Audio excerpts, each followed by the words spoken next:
dando prosseguimento aqui no nosso segundo tempo. O que é razão? O que você entende por razão? Fulano tem razão. Não é essa a razão que eu estou dizendo. Razão é no sentido de estar certo, né? Ele tem que estar certo. Mas razão, o que vem a ser razão? Razão é quando você chega a um ponto em que você consegue fundamentar aquilo que foi apresentado. Mas nem Sócrates daria uma definição dessa, hein? Para mim é isso aí mesmo. É uma forma da gente organizar, né, a realidade de modo que esta se torne compreensível. É uma maneira racional, explicável. Vou usar um neologismo aqui, né? Neologismo é criar uma palavra nova. Entendível! Não existe essa palavra, tá? Compreensível. Então é uma maneira de você explicar. Tá? Então, eu estou na página 33. Já passei para 34. Então, agora, diante disso aí que nós estamos falando aí do confronto mitologia e filosofia, né? A filosofia ela vai precisar de uma explicação lógica. Falávamos da fé. A fé ela não tem uma explicação lógica, porque a fé é um fenômeno. Quem vai estudar a fé é uma fenomenologia, por exemplo, né? Mas, de certa forma, a fé, embora ela seja um fenômeno, ela não tem uma maneira de explicar a fé, racionalmente falando. Mas quem vive de fé, ele vive numa, vamos dizer assim, numa outra dimensão de razão. Quer ver? Não seria uma convicção? Então, é uma convicção, é uma razão irracional, se eu posso dizer. Porque quem vive de fé, vive do fenômeno. Ele não vive de uma coisa explicável. Né? A fé não é você ver o invisível? Vai contradizer a realidade. Claro, você vai contra a realidade. Vamos trazer para um lado prático. Jesus, depois de morrer, ressuscitar, os discípulos estão reunidos numa casa lá em Jerusalém. Aí Jesus vem, atravessa a parede, entra, sopra sobre os discípulos, paz seja convosco, não é isso que ele faz? Soprou o Espírito Santo sobre os discípulos, todo mundo ficou alegre, eles não foram batizados com o Espírito Santo não, tá? Acredita-se que nesse soprar do Espírito, porque no Antigo Testamento, o Espírito Santo de Deus ele não habitava a pessoa, o Espírito Santo possuía a pessoa, termo bem, né? Ele vinha sobre a pessoa uma vez usando, aplicando o momento ali para que da necessidade, aí deixava de influenciar. A gente vê isso com Sansão, Jefté, Davi, Saul, o Espírito.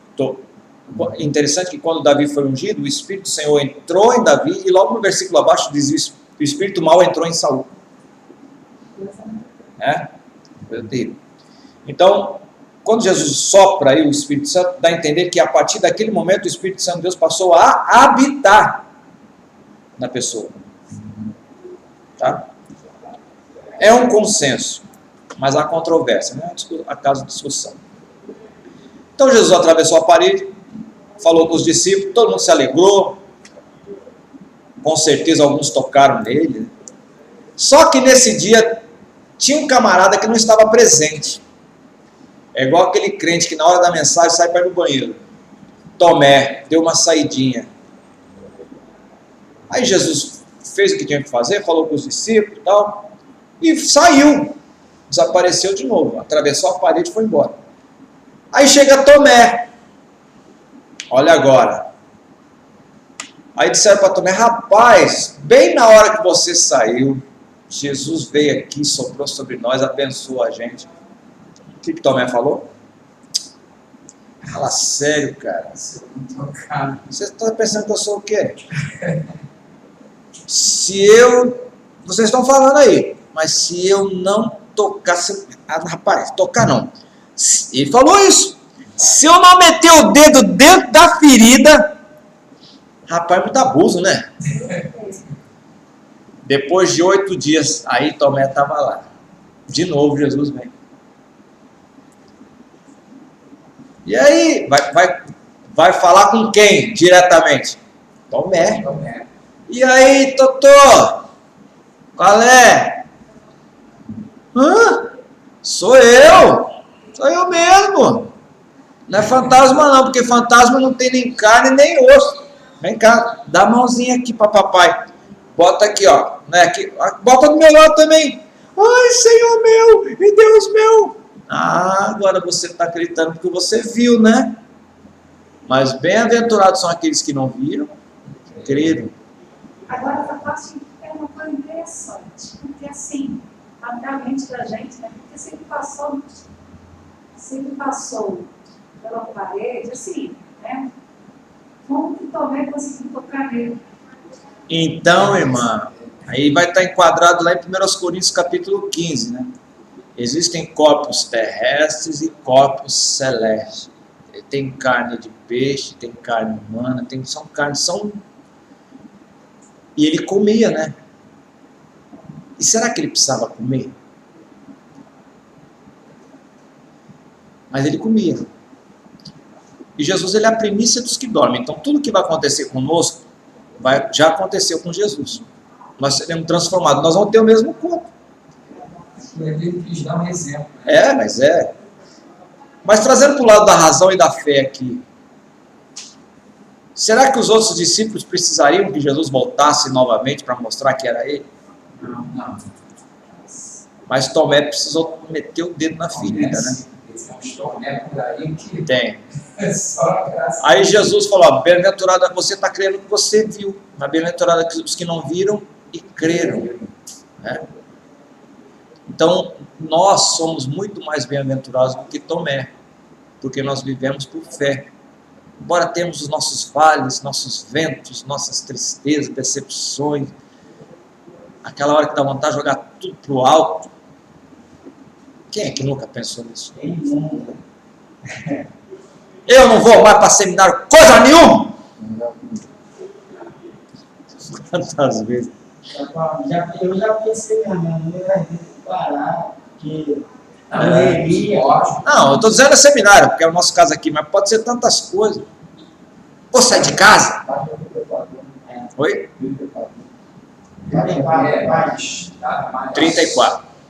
Mas, pastor, professor Toramos, eu já passei por isso. Parece que quer saber uma coisa. Primeiro que... Não vale a pena, né? Entendeu? E teve um pastor que morreu e falou para mim, bom, Luiz, largadíssimo, e sai disso. Eu falei, só a graça de Deus. Mas o senhor ouviu. Ainda mais se a gente for depender de conselho externo, né? Externo, exatamente. E muitas vezes nós temos que ouvir a voz do Espírito Santo. Do Espírito Santo, exatamente. E você acha que Jesus nunca passou por isso, não? Tinha hora que Jesus falava assim, até quando vou suportar vocês? Exatamente. Raça de incrédulo. Vai chegar aquele pai com o menino lá, o menino desesperado, espumando pela boca. Senhor, pelo amor de Deus, liberta meu filho, seus discípulos não puderam expulsar. Como é que pode? Vocês estão acompanhando quem? Mas se você fizer uma retrospectiva do que aconteceu ali, eles tinham acabado de... Irmão, tinha tudo para expulsar aquele demônio, porque eles estavam acabando de vir do Monte da Transfiguração. Só que no meio do caminho, eles começaram a discutir quem era o maior. De repente, aí eu estive no Monte da Transfiguração, a cor do monte. Vocês não tiveram. Eu vi Jesus transfigurado. Mas não conseguiu expulsar demônio. Autossuficiência. Está entendendo? Então, irmãos, a fé, voltando para a nossa... A gente dá essas escapadinhas assim, mas é Bíblia, né, irmão? Faz parte, é filosofia bíblica. Até mesmo porque, Da teologia que é isso. depois que eles desceram, que só foram 3, depois que eles desceram, se eles conseguissem assim de cara expulsar esse demônio, aqueles outros que não foram, diante da discussão que houve, Deus tem um propósito em tudo, né? Deus é maravilhoso, né? E outro, eles pegaram um demônio que também não sai com qualquer coisa, né? Eles pegaram uma potestade lá que só saía com jejum e oração. Você pode me dar uma licença? Minha filha, você manda em tudo aqui. E aquele texto, foto todas as coisas, vamos ler o resto, né? Facebook. Gente, vocês vão sair para almoçar, certo? Então, eu tenho ali um telefone aqui da Praça de Nova Cidade, tem uma quentinha. Caso vocês desejem, a comida é boa, dá para vocês sobreviverem bem. Se vocês quiserem, eu peço para vocês. Caso vocês não vão sair, tá bom? Essa é só uma opção se vocês quiserem. Aí vocês falem comigo. O horário vai ser Meio-dia. Agora aceita cartão, ticket, vale transferir, tá? Vale 12. Pix, Plex, Blox. Tá, menino? Cada um se safa do jeito que puder. Obrigada, tá? Nada. O dinheiro não estou dando mais não. Então, irmãos, o que eu estava falando aqui é que a fé, aquela pessoa que vive de fé, ela tem uma lógica meio que ilógica. Por isso que você vê esses irmãozinhos que têm muita experiência com Deus, muita intimidade, eles começam a fazer, parece que eles estão vivendo em outro planeta. Vocês já viram isso? E às vezes a gente chama até de maluco, mas não são malucos não, mano. Tem até um pastor, ele é muito engraçado, né? O pastor Jairo Cirino, ele disse que ele era lá da Baixada Fluminense, né? Mas Deus usa muito ele é muito de Deus, esse menino. E ele disse que era numa igrejinha lá, e tinha uma tal de irmã, parece que é Jandira o nome dela. Diz que essa irmãzinha é essas irmãs do manto aí. E parece que mudou o pastor da igreja, não aconteceu um problema, não sei, chegou um pastor novo na igreja. E essa irmãzinha, ela ficava na frente e ficava assim, né? Sabe? Rapaz, não mexe com essas irmãs. E a irmãzinha tá ali. A irmã tá no... Quê? E o pastor tá pregando e a irmãzinha tá assim. De olhinho fechado, né? O pastor ficou incomodado, não conhecia a irmã. E falou assim, irmã, eu tô pregando aqui não é lugar de dormir, não. Aí o Cirilo falou assim, disse que a irmãzinha nem olhou para ele e falou assim, pastor, eu tô dormindo não. E o senhor está em pecado, hein? Pecado de adultério.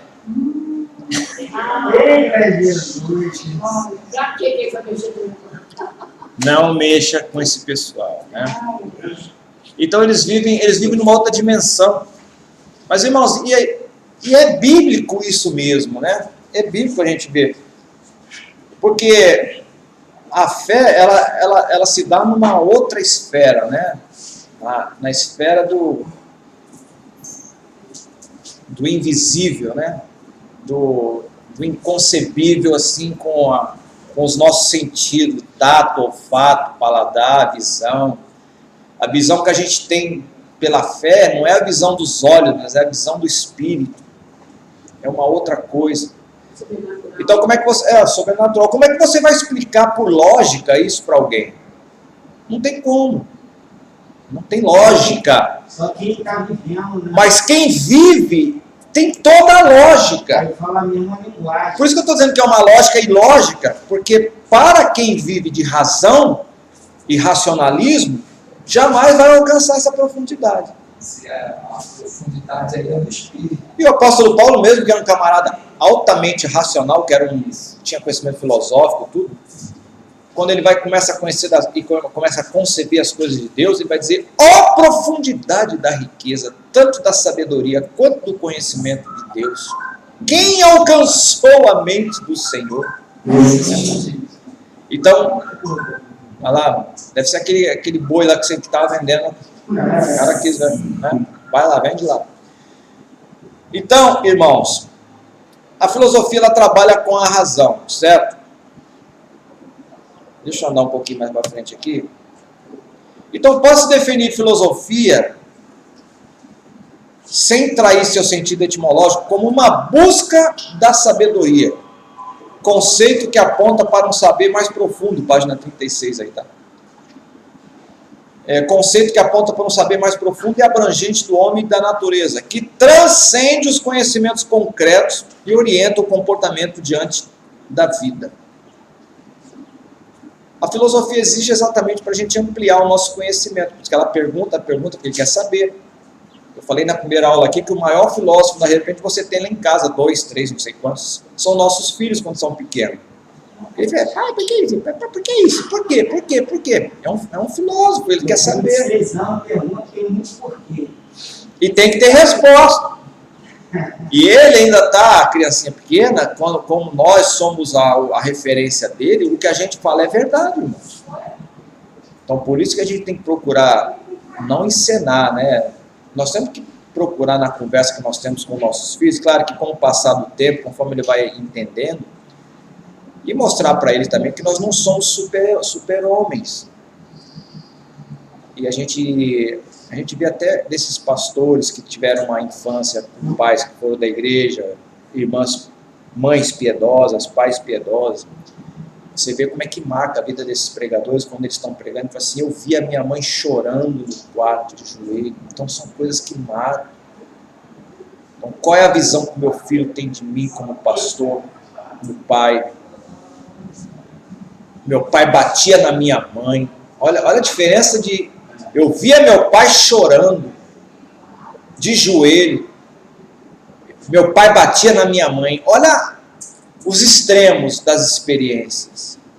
Isso aí vai marcar para sempre. Claro, é preciso de um trabalho, um processo de libertação, de libertação mesmo. Só o Espírito Santo de Deus pode fazer. E o moço, a moça, transformar esse trauma numa experiência negativa, mas que hoje traz alguma coisa boa para ele. Como é que vai transformar? Isso é só milagre. Assim, depois de adulto, lembra daquela situação lá no passado, ainda da dor, alguma coisa. Ou uma moça que foi abusada pelo pai. E olha, irmão, você quer piorar a situação? Ela era abusada pelo pai e o pai era o pastor da igreja. E pregava lá contra isso e fazia em casa. E a gente tem caso disso. Eu não estou falando de coisa que vocês nunca ouviram. Não é, isso aí não é notícia da Atena, não. Isso é coisa que acontece. Mas, ó, no sapo muqueado. Então, irmãos, a família é o lugar da gente expor as feridas também, né?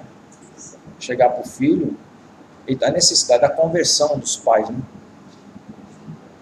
E abrir para o filho e falar assim, meu filho, você está me vendo aqui, mas eu estou passando um perrengue, cara. Me ajuda aí. Aí, não é que o filho vai desconstruir aquela mentalidade, aquela ideia de um pai era um mito. Eu acredito que vai, da maneira que você expor, vai fortalecer, porque, meu pai realmente era um cara, meu pai falava comigo das suas fraquezas, então isso aí no futuro, quando não tiver mais a figura do pai, ele vai entender que ele pode abrir com alguém alguma dificuldade. Né? Fresquinho, tá? Geladinho, isso aí já tá quente. Jeová fez você e jogou a forminha fora, minha filha. Obrigado. Obrigado, uma bênção. Então, irmãos, a filosofia, então, ela é a busca da sabedoria. E a gente busca essa sabedoria através das perguntas. A maneira que nós temos de conhecer a verdade é através das perguntas e respostas. Teremos resposta para todas as coisas da vida? Não. Mas nós temos que perguntar. E aquele que pergunta quer saber, né? A filosofia pretende ser também uma busca e uma justificação racional dos princípios primeiros e universais das coisas. Então eu tenho que justificar o porquê das coisas. Então a filosofia é uma boa ferramenta para isso, né? Buscar também os princípios universais das coisas, das ciências e dos valores, das ideias e das concepções que o homem elabora sobre ele mesmo e sobre o que o cerca. Eu falei aqui na primeira aula que a filosofia é a mãe de todas as ciências. a partir da filosofia surgiram outras ciências. Enquanto você não tem uma resposta, é filosofia. A partir do momento que você começa a ter respostas, você começou uma nova ciência. Existe uma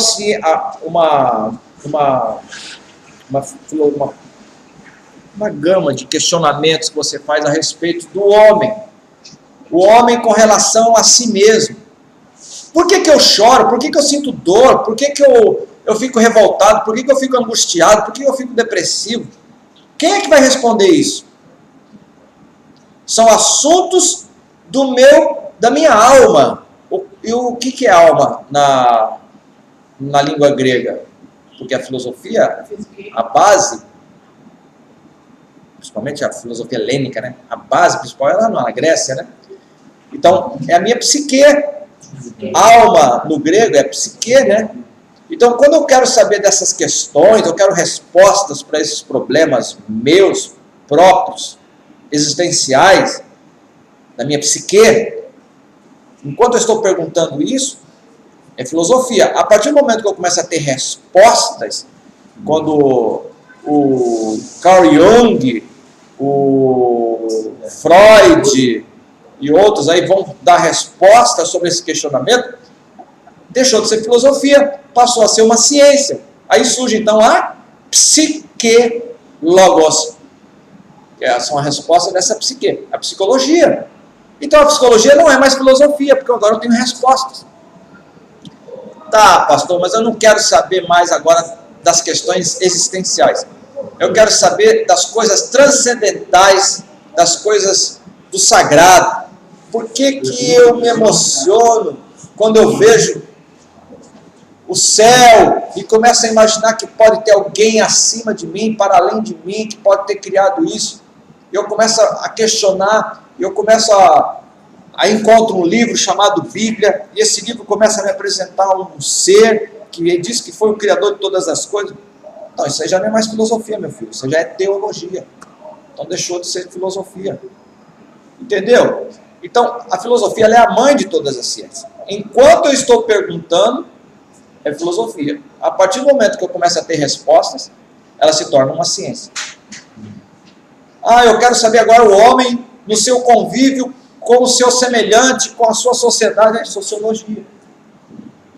Eu quero saber o homem com relação à sua fala, aquilo que ele vê, a sua visão de mundo, aquilo que ele come, aquilo que ele veste, antropologia. Não, mas eu quero saber por que essas ruínas estão assim, esses fósseis, arqueologia. Viu como é que ela vai? Mas a filosofia continua. Ela vai continuar perguntando. Entendeu como é que funciona? Então a filosofia não é nada mais, nada menos do que uma gama de perguntas que precisam de uma resposta, um encadeamento de perguntas, né, lógicos, que você faz a respeito de alguma coisa, através de uma ciência, reflexão sobre a origem de alguma coisa, de uma ideia, ou de um pensamento. Então a filosofia ela vai abranger tanto no nível teológico, né? Tudo. Como no nível... A teologia, ela vem de questionamento. Quando Deus fez Adão, Deus não fez teologia. Imagina só, nós estamos falando aqui de referência, né? Deus acabou de fazer Adão, do pó. É interessante, eu estava vendo esses dias sobre essa questão do pó, né? A gente acha que foi do pó, do barro, né? Mas não foi do barro. O pó, existem duas palavras para pó no grego. Pó é o pó que fica em cima das coisas, sim, suja, né? E o pó é a menor partícula que existe na matéria. Então Deus fez o homem do átomo. O pó foi... O significado seria... Claro que a gente sabe que no corpo humano tem todos os elementos químicos que tem na Terra. Elementos minerais, né? E químicos também, que tem na Terra, está no corpo humano. No corpo tem sódio, tem carbono, tem magnésio, vai falando aí, alumínio, ferro, potássio, manganês, cálcio, tudo tem na terra. E do pó viemos, ao pó tornaremos. Então, né? Então, imagine Adão, quando foi criado, aí está ali aquele, em princípio, um cadáver ali, né? Até que o Senhor, como diz Gênesis, soprou nele o fôlego da vida, ele se tornou alma vivente. Olha, duas coisas aconteceram aí. Deus soprou nele o fôlego da vida. Adão fez assim, ó. E a partir do momento que o fôlego entrou nele, ele se tornou uma alma. Então o que Deus soprou nele não foi a alma. O que Deus soprou nele foi o pneuma, né? Que foi o fôlego. E o homem é corpo, alma e espírito, né? Eu não consigo separar a alma do espírito, mas nós somos corpo, alma e espírito. Mas eu acredito que quando Deus soprou no Adão ali, o que ele colocou nele foi o espírito. E o espírito o tornou uma alma. Veja como são vinculadas as duas coisas, não tem como separar mais. O animal não tem espírito, o animal tem alma. O animal morreu, acabou. O animal não vai responder pelos seus atos. O homem não. Porque o homem tem espírito. Tem uma partícula de Deus no homem que o atrai a Deus. Imagine Deus como um ímã. E os animais como madeira e nós como moedas, com substâncias que pode ser imantada. Se você passar o ímã em cima de um plástico, madeira, não atrai. O animal é assim, ele não tem nada que Deus me fez. Embora, né, eu creio que Deus tenha feito os animais para o louvor da sua glória. Eu creio assim. Tem um escritor, qual o nome dele, cara? Ele contava a história de um rabino que todo dia ia para a beira do brejo. Esqueci o nome do escritor. E ele contava que tinha um rabino que todo dia ia na beirada do brejo de manhã para tentar aprender a música que os sapos cantavam em louvor ao Senhor.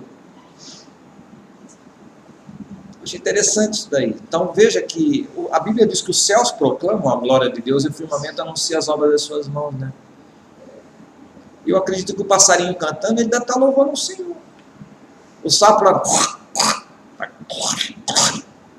Não sei. O peixinho abrindo a boca pode estar falando glória, glória, né? Não sei. Você já parou para pensar isso? Irmãos, eu estou lendo um livro interessante que é sobre essas questões da... Como é que fala? É tipo uma disciplina em vários aspectos da nossa vida devocional. Então está da disciplina da adoração. E ele diz lá que a gente tem que aprender a amar a criação de Deus, que a gente vai ser uma outra pessoa. E é bíblico isso. Porque a Bíblia diz que por causa do pecado até a natureza está sofrendo. Então os passarinhos estão sofrendo. E eles não têm culpa. Os animais sofrem. Quando você vê uma pessoa maltratando um animal, seja qual for, igual lá perto de casa, largaram um cavalo dentro de um campo, um cercado lá, nesse calor desse dia, o bicho não, eu fico imaginando, só botaram ele lá, não tem água para o bicho tomar. Isso é maldade, irmão, fazer uma coisa, é crueldade. Agora, São Gonçalo, cuidado, ele está cheio de cavalo solto na rua. Tem cada porco desse tamanho na rua aqui solto. E ninguém leva, né? Mas enfim. Se fosse ali na vida mais praticamente. Então, irmãos, nós temos que aprender a amar. Então, de alguma forma, Deus está falando conosco através da sua criação. Mas, voltando, a filosofia, enquanto não tem resposta, é filosofia. A partir do momento, até na questão dos animais mesmo, né? Nós temos a zoologia, que é o estudo dos animais. Alguém questionou um dia a respeito disso. E quem começou a questionar a respeito dos animais? Os próprios filósofos. A matemática é uma filosofia respondida. A física. Como que o Tales de Mileto, Pitágoras chegaram à conclusão de que a trigonometria funcionava sobre aquele triângulo retângulo lá, né? A ao quadrado é igual a C ao quadrado mais B ao quadrado, né? Aquela famosa fórmula. Não lembro mais. A soma do quadrado, né? Questão do seno, cosseno, rapaz, faz 40 anos que eu estudei isso aí, né? E eu fazia isso aplicado, porque eu era metalúrgico, né? Tinha que fazer furo nas peças, tinha que fazer cálculo de trigonometria, né? Fazer furo. Quem é que chegou à conclusão disso? Nós temos a Academia de Platão, acho que eu falei aqui, né? Que na porta da academia estava escrito: se você não souber geometria, nem entre. O cara, para estudar com Platão, tinha que saber geometria, porque eles acreditavam que o fundamento da verdade estava baseado no triângulo isósceles, né? Aquele triângulo dos 3 lados iguais. Então, um dia se teve uma resposta, né? Através da geometria. Não deixou de ser uma filosofia. Agora vamos falar nossa matéria de filosofia da religião. Vamos entrar agora propriamente dito, né, nas religiões, nessa aplicação. A filosofia oriental, na página 38 aí. A filosofia oriental é influenciada em muito pela religião, pois no Oriente não houve a separação entre filosofia e religião. Aqui, no Ocidente, se fez, de certa forma, a diferenciação e a separação entre a religião e a filosofia. Por exemplo, na igreja evangélica a gente prega o evangelho, não prega a filosofia, né? Mas nós temos uma fase da história da igreja, que foi a fase do século I, século II, principalmente, que houve uma grande influência, não que antes não tivesse, né? Mas principalmente a partir do século I, século II, século III, depois de Cristo, nós vamos ver uma grande influência aí da filosofia no cristianismo. Agora, por que disso? Porque na igreja, você sabe que na época de Jesus, a filosofia estava bombando, né? Desde sempre. A igreja do Senhor foi estabelecida exatamente ali naquela região. Ela começou mesmo ali naquela na região onde estava bombando a filosofia, que foi a Ásia Menor. A Ásia Menor é toda aquela volta ali em volta da Grécia. E muitos filósofos aceitaram a Jesus como Salvador. Se converteram. A igreja de Éfeso, Esmirna, Pérgamo, Sardes, Filadélfia, Laodiceia. É tudo naquela região ali, onde estava bombando a filosofia. Né? Paulo chega até pregando na era paga, né?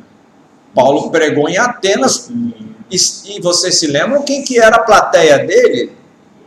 Quem eram os epicureus e os estoicos. Os epicureus eram aqueles caras que, não, esse negócio aqui é usufruir dos pequenos prazeres da vida, fazer aquilo que dá vontade de fazer e vamos nessa. Já tinha um outro segmento epicureu também, que dizia que não, mas você pode enfiar o pé, eram os hedonistas, né? O importante é sentir prazer, não importa de que maneira, enfia o pé. Porque tinha aquela mentalidade de que os estoicos também, né? Não deixar as coisas ruins de fora te influenciar, trazer o mal, trazer perturbabilidade para dentro de você. Havia o pensamento de que aquilo que você fizesse com o corpo não tinha problema. Não, para eles não. Para eles é...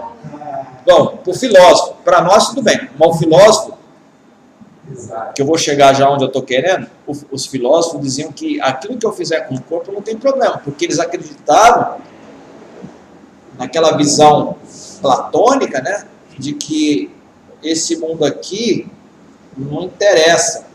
Nós estamos aprisionados num corpo e a nossa salvação vai ser um dia morrer e ser liberto desse corpo. Porque havia o sentimento, a ideia de que para você se libertar desse corpo era só através do conhecimento, através da gnose. A palavra gnose, né, vem de conhecimento, ou conhecimento vem de gnose.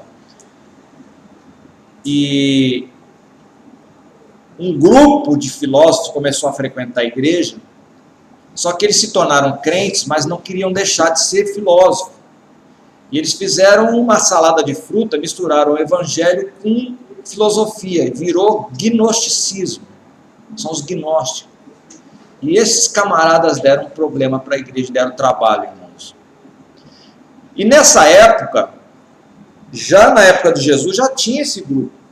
No comecinho da igreja, assim que Jesus morreu, ressuscitou, e deixou com os discípulos Pedro, Tiago, João, que eram os chefes de grupos, né?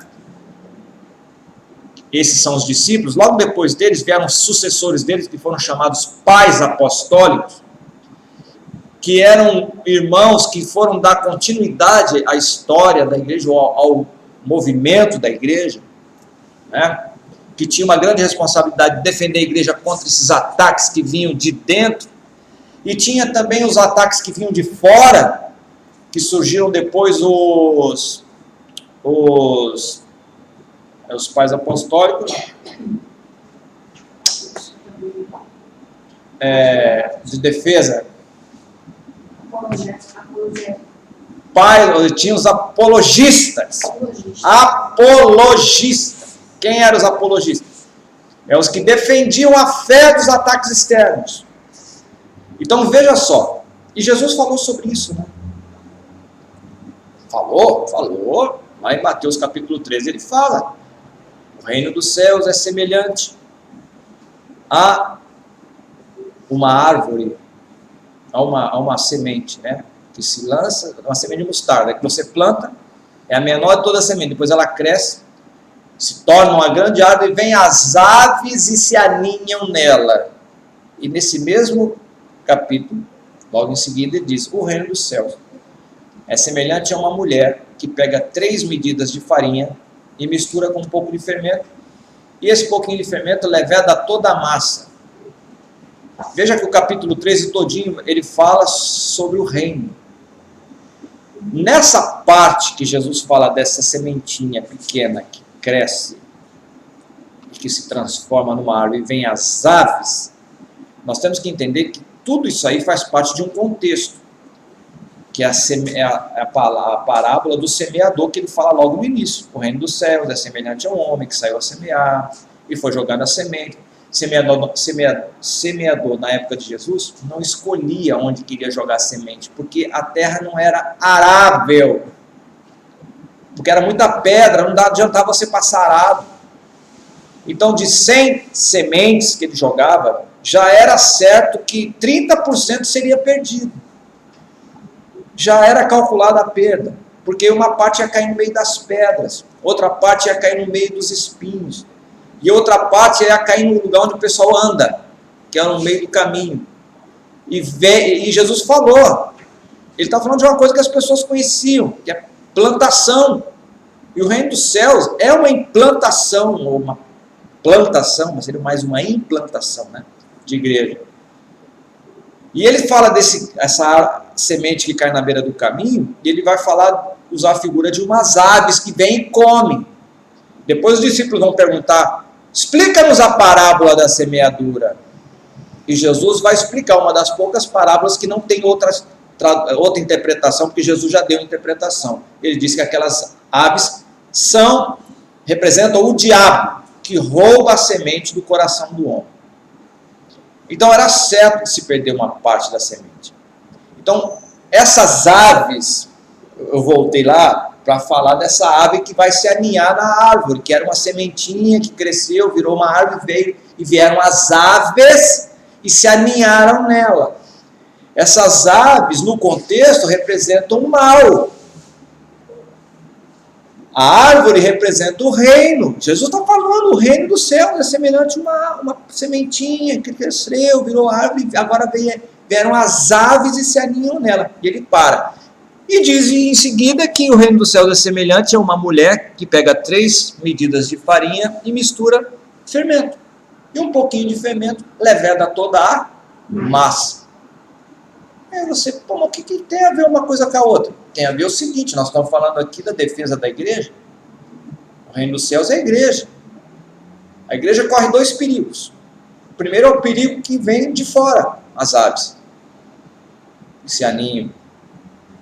E o segundo é o perigo que vem de dentro. Porque quando você mistura farinha com fermento, o fermento tem uma propriedade de agir de dentro para fora da massa. Ela leveda a massa de dentro para fora. E o apóstolo Paulo falou que haveriam de ter no meio da igreja lobos no meio. Vai vir falso profeta de fora e lobos dentro. Então são os perigos de dentro e os perigos de fora. Então a igreja teve dois tipos de defensores. Foram os pais apostólicos, que defendiam a igreja de perigos dentro, e os apologetas, que defendiam dos problemas de fora. Né? Porque Roma perseguia a igreja porque dizia que a igreja era uma seita. Então os apologistas, eles defendiam a igreja dos falsos ensinos dos imperadores, que perseguiam a igreja. Então, houve muita influência gnóstica na época, da filosofia. E para você combater isso? Tem que ter conhecimento. Você só combate veneno com veneno, né? Você sabe que veneno de cobra só é combatido com soro feito com veneno de cobra. Eles injetam o veneno no cavalo.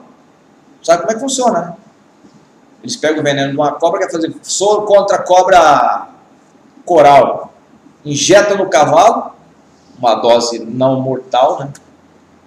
O cavalo vai sentir aquela reação, o organismo dele vai fabricar anticorpos, aí eles retiram depois de um tempo o sangue, fazem uma separação plasmática lá, e pegam aqueles anticorpos e fazem a vacina. Vacina não, soro, né? Soro, tem soro antiofídico, anticrotálico, antibotrópico, coisa de escoteiro ainda, né? São os tipos, vários tipos de cobra, né? Escorpião. Cada soro você não pode dar um soro de uma cobra para outra, cada soro. Então você combate veneno com veneno. Como é que você vai combater filosofia? Conhecendo filosofia. Por isso que o apóstolo Paulo ele fala que usa o conhecimento dele como esterco, como adubo, né? Porque ele pega todo aquele conhecimento que ele tem do passado e usa como um antídoto contra as coisas ruins que vêm contra a igreja. E você pode ver que em muitas discussões dele, ele vai usar a filosofia. E tem hora que ele tem que mudar de estratégia. Até o próprio Atos 17, que ele sobe no altar ao Deus desconhecido, que na mitologia deles lá, há uma história que diz que aconteceu mesmo, 600 anos antes dele lá, de ter uma praga, e chamaram um camarada lá, o Epimênides, né, que morava numa ilha deserta, ele veio e orou a Deus, fizeram sacrifício a esse Deus, que nem ele falou o nome, era um Deus, só que ele era monoteísta, só que ele estava um Deus, enquanto os gregos tinham um panteão, zilhões de deuses, e todo mundo é curado da praga, e então, ó, já que vamos fazer uma homenagem a esse Deus, qual é o nome dele? Ele falou assim, você vai botar nome nesse Deus? Deus não tem nome. E o nosso Deus não tem nome mesmo, nem na Bíblia não tem nome, sabe disso, né? Moisés perguntou o nome dele. Fala qual que é o teu nome, o pessoal não vai acreditar, eles acreditam em tantos deuses lá, me fala aí qual que é o teu nome. Meu nome? Você sabe meu nome? Vai lá simplesmente diga que é, eu serei o que serei. O original é eu serei o que serei. Eu serei o que serei. Eu serei o que serei? Eu serei o que serei, o original diz assim. A gente posa, eu sou o que sou. Eu serei, o verbo está no futuro. Eu serei o que serei. Então, é um nome que não tem nome, mas é um nome que abrange todas as qualificações, né? Se você disser assim, poxa, o Senhor não tem nome, mas o Senhor é aquele que salva? Eu serei o que salva. Eu sou o que salva e serei o que salva. O Senhor cura? Eu serei o que salva, que curarei. Então, é um nome que corresponde, que abrange tudo, né? Responde a todas as questões. Pastor, voltando aqui um pouquinho, pastor, dando um pensamento aqui. Tipo assim, quando o povo saiu do Egito, eles comiam, na comemoração, eles comiam pão sem fermento, né? Foi Deus que estabeleceu. Pão sem fermento. Aí, no caso de Jesus, ele fala aí do fermento, né? E outra passagem também ele vai falar sobre o fermento dos fariseus. Então, no caso, o fermento para os israelitas em si, ele tinha uma conotação como se fosse uma coisa errada, algo pecado, uma coisa assim. Me mostra um versículo na Bíblia que fermento está relacionado com coisa boa. Eu já vi gente pregar nesse versículo que eu falei da mulher que misturou e dizer que não, isso aí é porque o reino vai crescer. Mas não é esse sentido. É porque está ensinando, está parecendo. Entendeu? Em nenhum lugar na Bíblia fermento na Bíblia tem significado de coisa boa. Não que não seja bom, tá? Uma coisa é outra coisa, como diz o outro, né? Não é que o fermento não seja bom. Se não fosse fermento, não tinha pão, não tinha nada. O fermento é utilizado até hoje. Só que eu estou dizendo, na questão bíblica, teológica, sempre a aplicação é negativa. É um impacto. É algo... Cuidado com o fermento dos fariseus. Jesus não está falando para vocês não comerem o fermento. Ele está dizendo por quê? O fermento ele tem a capacidade de alastrar e influenciar outra parte da massa. Massa. Massa. E você lidar com massa. Massa humana, no caso, né? Uma igreja é uma massa. Se chega alguém lá e começa a ensinar uma heresia, se alastra. Eu me lembro uma certa vez, num certo lugar, chegou uma senhora num lugar que eu estava lá e começou a ensinar que ela teve uma revelação.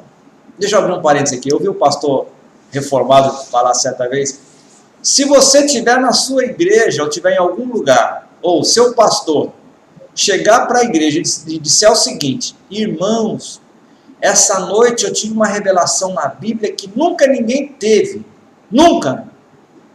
E ele falou o seguinte: vá lá e diga para ele que é uma heresia. Porque, irmãos, o que é que Deus vai mostrar que ainda não mostrou? O que é que a Bíblia vai revelar? Eu sei que tem muitas coisas, mistérios, assim, que... Mas eu estou dizendo a questão doutrinária, basilar. E cuidado com esse negócio de nova visão, essa igreja tem uma nova visão. Que visão é essa? Quem foi que deu essa visão? Não existe nada novo. O que o próprio Salomão falou? Não existe nada que não foi pensado na terra. Na época de Salomão já falava isso. Não existe nada novo debaixo do céu. O que foi, já foi. O que será, já foi também. Tudo se repete. Tudo se repete. Tudo se repete. Então cuidado com esse negócio de nova revelação. Hoje em dia tem muita gente com revelação, né? Muita gente. Não estou dizendo, não estou falando que não existe revelação. Estou dizendo na questão doutrinária. A pessoa. Eu sei que às vezes a pessoa pode até pregar uma coisa de uma, né? Por exemplo, você vai pregar sobre o meu pastor. Uma perspectiva, uma visão. Sim, isso aí é isso. Não. Estou dizendo de coisa nova. Meu Deus! Descobri que Jesus calçava 45. E geralmente são umas descobertas, umas revelações assim. Tem. Vai me mudar em quê?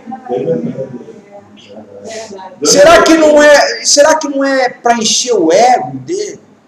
Você quer uma revelação dessa que nós estamos vendo por aí, que não vai deixar de ir para o céu por causa disso? Eu acredito que não. Há uns anos atrás alguém achou que tinha que ser separado a apóstolo. Por que você tem que ser apóstolo? Será que isso não é uma coisa mais de ego do que de teo? É uma coisa muito de ego, porque agora eu cheguei na igreja, você é o quê, pastor? Mas eu sou apóstolo. Antes de apóstolo tinha o bispo, que já era um besterol. Porque bispo, presbíteros, porque se ele queria ser bispo, então ele tem que mudar o nome para presbíteros, porque presbíteros é o episcopos, que é o bispo. Não, mas é aquela questão de hierarquizar e querer ser mais. Então tem mais ego do que tel aí. Eu fui assim pra casa da moça, aí essa mulher era evangélica, né?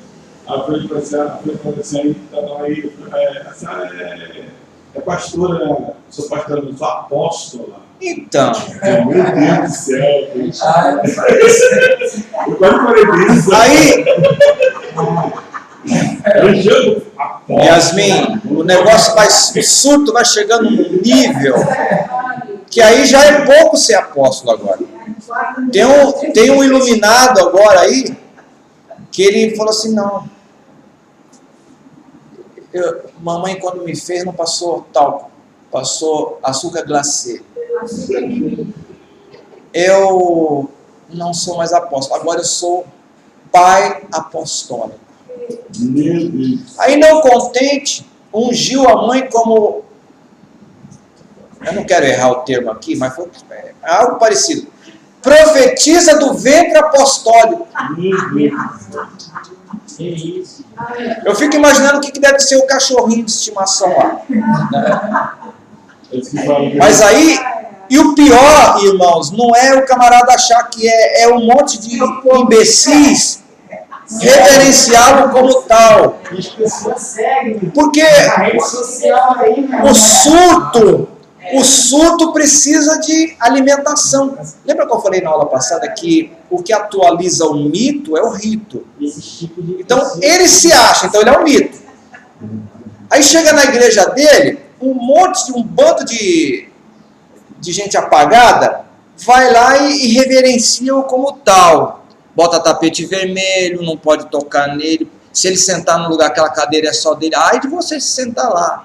Dá um beijo no pé. Beija o pé, bota dinheiro no pé. Bota dinheiro no pé. Então esse lugar é qualquer outra coisa, menos igreja. Jesus não está lá mais. Ah, mas lê a Bíblia. O Senhor não está lá mais. Com que autoridade você fala isso, pastor Taranto? Eu falo com a mesma que Jesus falou lá em Mateus. Jerusalém, Jerusalém, que mata os profetas e apedreja os que são enviados a ti. Ah, Jerusalém, eu queria fazer como uma galinha que coloca os seus pintinhos debaixo das suas asas, mas vocês não quiseram. Por causa disso, o que ele disse? A vossa casa está vazia. Jesus tem falado muitas Jerusaléns por aí. Já foi Jerusalém, não. Jerusalém. Tem muita gente achando que não é mais. Tá igual Sansão, né? Achava que ainda estava. Icabode, boa, essa foi boa. Icabode. O profeta Eli está lá. O profeta Eli é interessante. Toda vez que a Bíblia fala dele, ou ele está sentado, ou ele está encostado, ou está deitado. O Eli.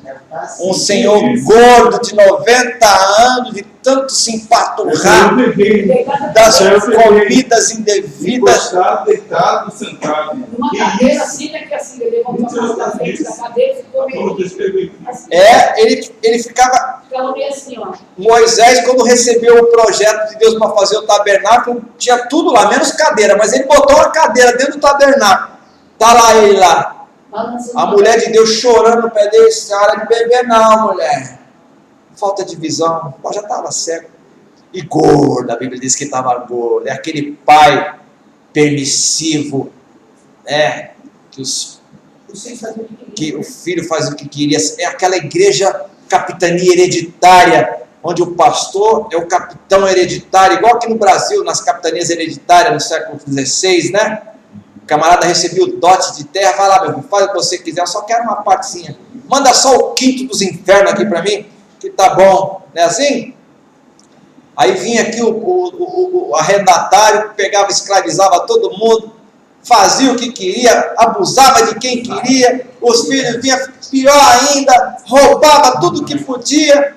Era assim, o tabernáculo de Siló, onde estava ele. Os filhos se prostituindo na porta da tenda, comendo parte que era do Senhor. As pessoas vinham oferecer ao Senhor, ele dizia, joga aí. Não, meu filho, mas a lei manda que para vocês é só o peito e a parte da coxa direita. Bota aí, eu vou comer o que eu quiser, caramba, quem manda aqui sou eu. E botava, não esperava nem a carne queimar, porque tinha que ser queimado. Comia mal passada, tirava com o garfo, o que viesse, não queria nem saber se era do Senhor, se não era. Chegava para o pai, toma aí, pai, come aí, ó, do jeito que o Senhor gosta. E o pai não falava nada, porque fazendo vista grossa, sempre ia ter a picanha mal passada para ele. E o Senhor, a paciência foi indo. Aí entra Malaquias, né? Você deu linha pipa para ele, né? Foi dando a famosa linha na pipa. Foi dando. Deixa ele puxar, não puxa, não. Aí, e sabe o que me chama a atenção, irmãos? Né? De vez em quando a aula foge da filosofia, mas é importante, irmão. Porque o assunto é espiritual, né? E faz parte. É verdade. O nosso culto tem que ser racional. Filosoficamente falando, o culto, nós temos que saber o que nós estamos fazendo. Eles não estavam entendendo o que eles estavam fazendo. Porque aquele sacrifício estava representando uma coisa muito maior que aconteceria lá no futuro, que eles não queriam nem saber o que era. Que era um filho do pai que viria e seria entregue como cordeiro em cima de um altar. E eles estavam profanando aquilo e o pai fazendo vista grossa. Desde que não lhe faltasse o quinhão, que deixou-lhe bem gordo e seco. E o que me chama a atenção nessa história, irmãos, a sociologia vai dizer que o homem é fruto do meio que vive. Enquanto os filhos eram reprováveis, e a Bíblia diz lá em Samuel que Deus queria matar os dois, está escrito assim claramente, e Deus queria matá-los, o Ofni e Finéias. E olha o nome, Finéias. Finéias significa guardião da lei. Absurdo, né? Quem deveria dar exemplo? Mas enquanto tinham dois abomináveis, logo em seguida o versículo diz assim: mas Samuel crescia em graça diante de Deus e do povo. Como é que pode um contraste dentro de um lugar trágico? Então o homem não é fruto do meio, não. Porque se fosse assim, todo mundo da comunidade seria bandido. Não é. 99,9% são gente trabalhadora, gente bem, irmãos, nosso querido, que Deus os abençoe. Seria também bandido também, né? Verdade. Esse traficante de armas, aí o cara era bacana, filho de rico. Os maiores golpistas de internet são todos filhos de papai. Então, irmãos, não é o berço de onde veio, não. Isso é da pessoa. É da pessoa, do caráter. Numa ninhada tem vários tipos de identidade, né? Eu nunca tive cachorro assim, mas é interessante que o cachorro ele tem uma personalidade. Cada um tem o seu. O cachorro que você teve nunca mais vai ser nunca mais vai nascer outro igual. Tem pitbull. Eu nunca pensei que fosse falar isso, mas tem pitbull que é mais manso do que... E eu não acreditava nisso. Mas tem pit que é mais feroz que pitbull. Mas não brinca com o pitbull não, que a raça é violenta, né? Mas eu estou dizendo, tem, porque é aquele. Mas não pode generalizar, é aquele, né? Até que um dia foi-se a glória de Israel. Então a casa ficou vazia. Então muitos lugares aí o Senhor não está mais. Ah, mas eu vou lá, eu fiz uma campanha e recebi. Meu pastor falou certa vez uma coisa que no começo eu tomei um susto. Mas depois eu falei, cara, é isso aí mesmo. Ele falou assim, ó, existem muitos lugares por aí que as pessoas dizem que Deus está dando, mas é o diabo que está dando. E é verdade, irmão. Mas a igreja que diz que tudo será teu se prostrado me adorares, não é que Jesus frequentava não, porque ele falou assim, afasta de mim, Satanás. Porque foi o mesmo convite que ele recebeu. Tudo isso me foi dado, mas será teu se prostrado me adorares? Quanta gente não está se prostrando, né? Está se dobrando diante de um sistema para ter um retorno, uma benesse. Porque tem muita gente que está na igreja hoje só para usufruir daquilo que a igreja pode lhe dar. Eu já ouvi de um pastor que estava na igreja, isso foi o tesoureiro que me falou, tá? Um tesoureiro de muita confiança. Diz que ele foi falar com o pastor certa vez, um caso que estava acontecendo lá, um problema, não sei. Diz que o pastor desabafou e falou assim, eu só estou aqui por causa do meu salário.